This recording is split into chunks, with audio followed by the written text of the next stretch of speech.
ডিসেম্বরে চূড়ান্ত পরীক্ষা শেষে শিক্ষার্থীদের হাতে নতুন বই তুলে দিতে চায় সরকার। এ ব্যাপারে নভেম্বরের মধ্যে পূর্ণাঙ্গ প্রস্তুতি রাখার নির্দেশ দিয়েছেন প্রধানমন্ত্রী তারেক রহমান।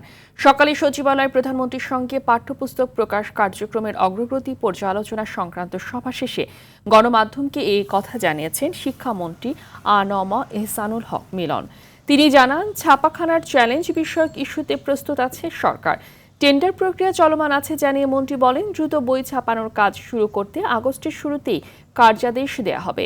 কারিকুলামে কিছুটা পরিমার্জন আসছে জানিয়ে মন্ত্রী বলেন, এবার আলাদা আলাদা শ্রেণীতে 4টি নতুন বই আসছে।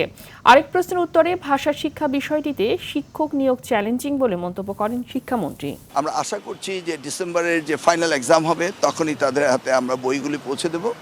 মাননীয় প্রধানমন্ত্রীর নির্দেশ 30শে নভেম্বরের মধ্যেই আমাদেরকে রেডি থাকতে হবে নতুন পাঠ্যপুস্তক নিয়ে। আমাদের টেন্ডার প্রসিডিং চলছে এবং আমরা work order first week of আগস্টের ভিতরে সব দিয়ে দেবো। Then they will start printing.